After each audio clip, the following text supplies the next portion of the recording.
घबराने की कोई जरूरत नहीं। मेरे बेटे की एंट्री मतलब इन बदमाशों को डिसेंट्री। उसको समझता क्या है?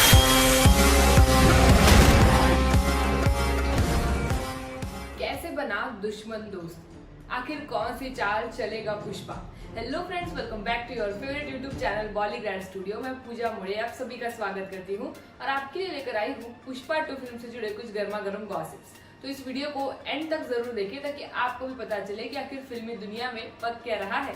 वैसे पुष्पा द राइज के बाद पुष्पा द रूल की कई सारी थियरीज आपको रोज ही सुनने को मिल रही होंगी, लेकिन आज जो थियरी मैं आपको बताने जा रही हूँ वो शायद ही आपने कहीं पर सुनी होंगी और वो थियरी काफी हटके होने वाली है। बोले तो एकदम जैकास होने वाली है। पुष्पा द राइज में पुष्पा पूरे सिंडिकेट ग्रुप का बिजनेस अपने हाथों में ले लेता है, जिसकी वजह से उसके जो दुश्मन है वो उस पर आंख लगाकर बैठ जाते हैं कि कब पुष्पा गलत कदम उठाए और ये सारे दुश्मन कामयाब हो जाए पुष्पा को अपने रास्ते से हटाने के।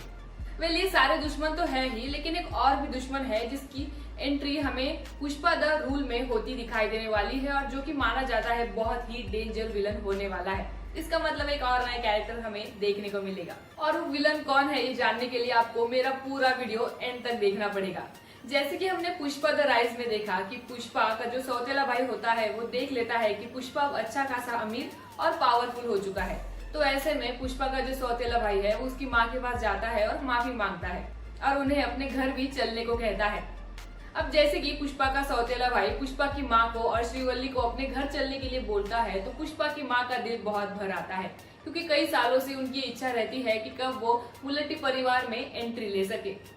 वहीं दूसरी तरफ पुष्पा एक दिन मिनिस्टर से मिलने जाता है। पुष्पा का कहना यह होता है कि जो बीच में के डीलर्स है, जब हम इंटरनेशनली एक्सपोर्ट करते हैं तो आधा प्रॉफिट वही खा लेते हैं, तो इसके बजाय अगर हम खुद ही डायरेक्ट डील करेंगे इंटरनेशनली तो हमारा ही प्रॉफिट ज्यादा होगा। लेकिन मिनिस्टर उसे वार्न करता है कि ये करना किसी खतरे से कम नहीं होगा, क्योंकि इसके लिए एक बहुत ही बड़ी शिप लगती है। हालांकि ये शिप मिनिस्टर अरेंज कर सकता है, लेकिन फिर भी मिनिस्टर उसे वार्न करता है, क्योंकि अगर पुष्पा ने ऐसा किया तो पुष्पा के लिए खतरा बढ़ जाएगा, यानी कि पुष्पा के विलन्स और भी बढ़ जाएंगे।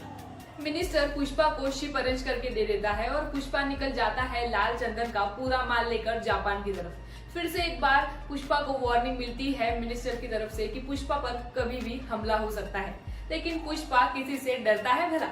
पुष्पा नाम सुन के फ्लावर समझे क्या, फायर है मैं भाई। ये डायलॉग तो यहाँ पर बनता ही है और ऐसा डायलॉग बोल के पुष्पा फिर से कहता है मिनिस्टर से कि चाहे कितने भी विलन्स आ जाए मैं झुकेगा नहीं साला। वेल, मिनिस्टर की दी गई वार्निंग के हिसाब से पुष्पा पर हमला हो जाता है और वो बहुत ही डेंजरस होता है। तो आपको क्या लगता है कि हमले में पुष्पा बच पाएगा? हमें कमेंट बॉक्स में जरूर बताएं।